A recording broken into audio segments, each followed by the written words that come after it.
12 months ago, Roger Littlewood was one of the Olympic Games makers. Now he's taken up one of the sports he saw and is playing at the same venue. What's it like to have watched an event here and now be playing on the same court? It's quite surreal, actually. I think probably the last handball players that were playing here were probably top-level professionals during the group stages of the Olympics. So be playing on here is a little bit strange, but a lot of fun. The Copperbox Arena is the first Olympic venue to be open to the public. Clubs, as well as individuals, now have the chance to follow in the footsteps of Olympians and Paralympians.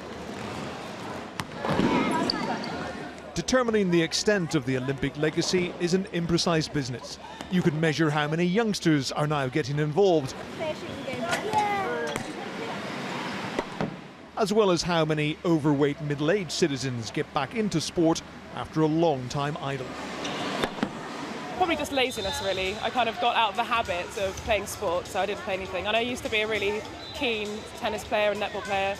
And then just coming to watch that basketball match last year just really got me out of the house, really.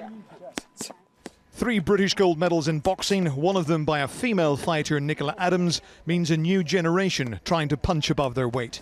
They will create thousands and thousands of kids walking through the door, getting involved in boxing. They may only get to this level, some of them will get to that level, but the bottom line is they're active, they're participating in sport, they're living a healthy life, they're eating healthy food.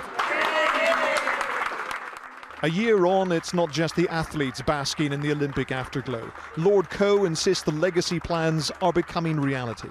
Since 2005, when we won the right to stage the Games, another 1.5 million people are playing sport and are actively engaged.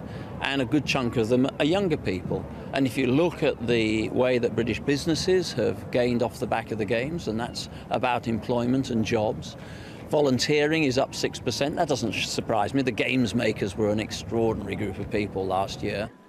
The Copperbox was busy and crowds were heading to the athletics event in the stadium, but most of the rest of the Olympic Park is still off limits to the public. And it'll be 2016 before West Ham United kick off their tenancy. After this weekend's anniversary games, the stadium won't be used again until the 2015 Rugby World Cup. And it'll be spring next year before the aquatic centre over there and the velodrome are opened to the public.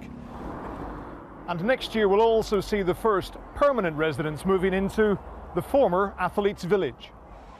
The London Games may be a distant memory by the time some of these youngsters are old enough to compete at the highest level. Most won't reach great heights, but if they're still playing sport as adults, that will be another Olympic triumph. Ian Woods, Sky News, at the Olympic Park.